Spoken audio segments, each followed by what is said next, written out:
Hello, my loyal subjects. This video might be a different video from what I usually make on this channel, but it's very important for me to share to everyone. I'm just going to give you guys a small warning before we get started on this video. This video will contain grooming, themes of sexual abuse, zoophilia, predatory behaviors, and manipulation. Please do not harass anyone that is mentioned in this video. This video is for education and awareness purposes only. Thank you.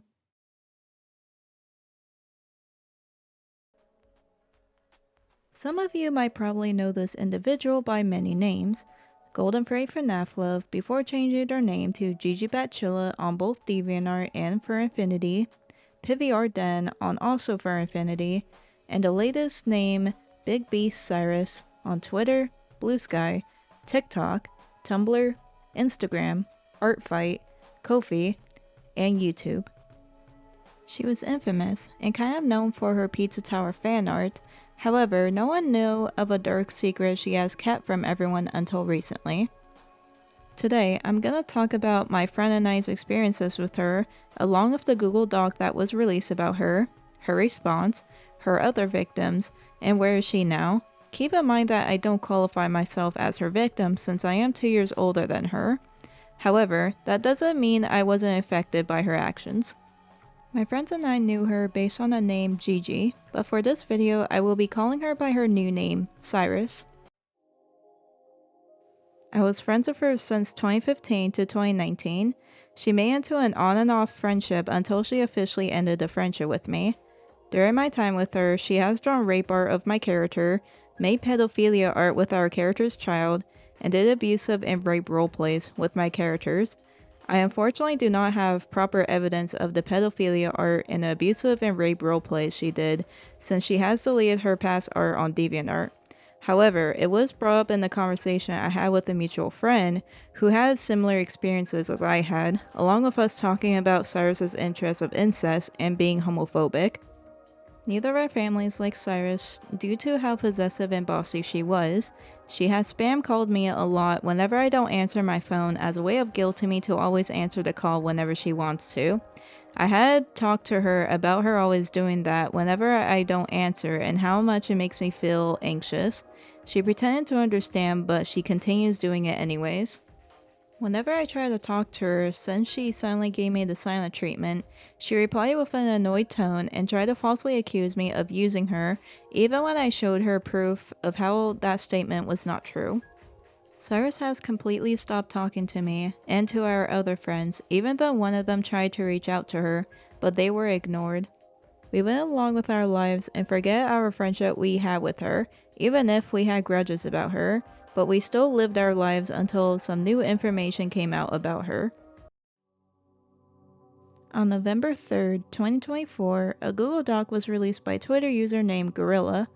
They have posted the doc on Cyrus's posts as a way to spread the word about her, even though she keeps reporting their comment as spam, like that'll do anything. Keep in mind that I don't really know if that's really her marking it as spam or if it was Twitter. Either way, I feel like it's worth mentioning just in case. The Google Doc explains how she grew minors, the youngest being 12. The journal did admit that even though she was 17 and has did those things, it doesn't mean she's just as innocent as the people who are younger than her. It makes the situation okay. She sent them explicit stuff such as pornography of her characters, drawing porn of the minors' characters, sending real animal genitalia pictures, and drawn feral pornography. If you guys aren't in the art community or in a furry fandom, then this chart perfectly explains the difference between a furry and a feral. A feral is when a character who has animalistic features and is on fours, but have the ability to have human speech or lack thereof. She was really inappropriate with them, as explained in the Google Doc, which is in the description for you to read, but please read with caution. Trust me, it's not for the faint of heart.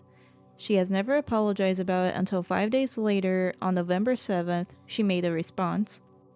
Now even though I have the response also in the description, I'll read it for you as a way to give context. This is a response to a doc that was made on me, on my actions, and behavior in the past. This is an apology to those I have affected. Doc link for context. Warning, as there's a lot of terrible stuff mentioned in this doc, I would like to note that I don't do this stuff anymore. I do not condone these kinds of actions. I wanted to bring attention to this document because it's the least I can do for the people I have affected in the past. I've done many indescribable things, from drawings to actions that should have never been done. Worst of all, most of the people I did this to were minors. I was a minor during this time as well, but it is absolutely not an excuse for any of the actions I've pursued. I've left people traumatized, robbed them of a normal childhood, broken boundaries. I can't undo these terrible things I've done in the past, and unfortunately it is something that will stick with them. What I can do is own up to these things, face the consequences of my own actions, and prevent anything similar from happening ever again. These people are victims of my actions. They have every right to be angry and upset. They don't deserve what happened to them. They have the right to choose whether to accept or decline my apology. I'm sorry to everyone I've affected. I can only hope and wish them luck that they can grow and recover despite everything that was done. Now, in my personal opinion, that was the worst response I have ever read. There is no remorse. She treats the situation as if it's just an event that has happened and wasn't the one who committed them. Not to mention, she didn't fully address what she really did on the dock and tried to pull the "I was just a kid" card. Some other people had expressed those same thoughts as well. After when the journal was released, Cyrus's ex made a post about how they completely cut all ties with Cyrus, and how Cyrus didn't mention about what she did until after the journal was published. It's one thing to not bring up past mistakes that was committed in new friendships and relationships, but keeping something like this, especially from your partner, is just downright evil. There are some victims that didn't make it into the journal and were in the journal. To give more context, I have contacted at least 2 other victims. The first one is named R. I have reached out to them and exchanged discords for them to explain their story along with proof. Cyrus did the same thing as she did with other victims on the journal by grooming them into thinking it's okay to be exposed to kinks and fetishes, along with Cyrus making feral, not safe for work of her character having sex with the person's character. Not to mention sending more lewd off art when that person was 13 at the time. The second one, whose name is Oswald, who's a mod for Autosaiga that used to be called Malagamston's Island. Cyrus's concept art was accepted by the development team until the staff kicked her out due to bad behaviors. Oswald met Cyrus when they were 12 years old. Oswald also revealed that they used to be in a toxic relationship while he was 14 and Cyrus was 16. Even though he said himself that he doesn't qualify it as a relationship, Cyrus has been guilting him and was toxic by drawing graphic vent art and making some pity art since she knows Oswald is easy to take advantage of. Not to mention is very unfiltered towards him as well. Here's some parts of Oswald's story during his time with Cyrus form of video. Important business. Alright, so, I am going to say, so Oswald, why don't you go first, like, with your little story? Like, Okay, about... so Alright. I don't know how old was I was in 2019. I don't remember, but I was young. Obviously, we first met in 2019. Let me see. The first time anything suggestive was mentioned, I think it was maybe a year or two. Give me a second. I'm like scrolling through everything to figure out when the first time he mentioned like anything remotely suggestive. Okay. So just give me 1 second. Take your time. Oh my gosh. Because I know it didn't take long. It didn't take long. No, it did not take long at all. Yeah, no. Alright, so it didn't take long for, and also excuse my parents in the background, but, yeah, so pretty much it's just like she just went dive into this whole smut stuff, Like, ever since you guys start first talking. Okay. All right. Yeah.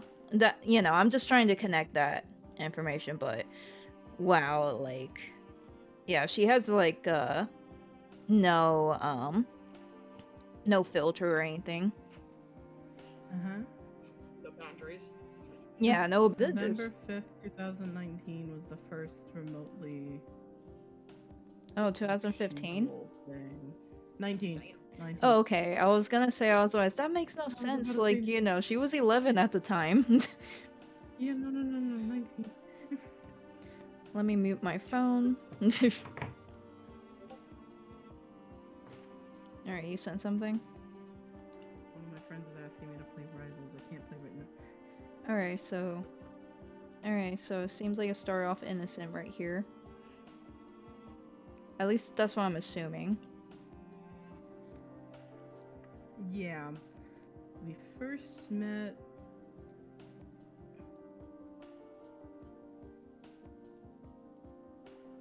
Give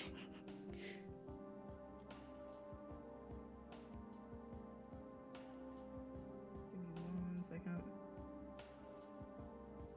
Go ahead. So we first met in September, so September 15th, and the first remotely weird thing sent was in November? How many months is that? Is that like a year? Give or take? I think it could be a year, but but of course I'm gonna edit this video, so so I can just put up a correction, just being like, oh, it's this date, like it's not much years, or so so Most of the story can honestly be told through the images he sends people.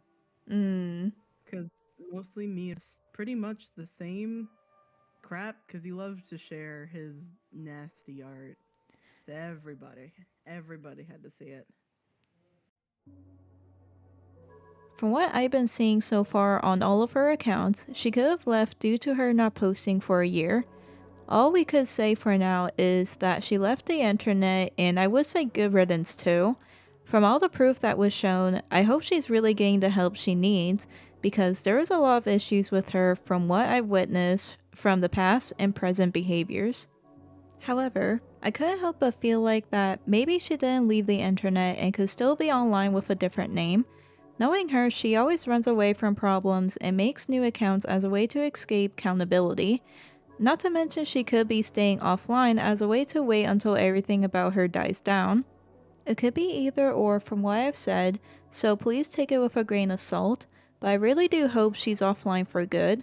The internet is no place for her to be in. Yeah, so this is more of a small update during my research on Cyrus. I remember that the victim shared me her ArtFi account. When I screenshotted her ArtFi account, her last activity was 5 months ago.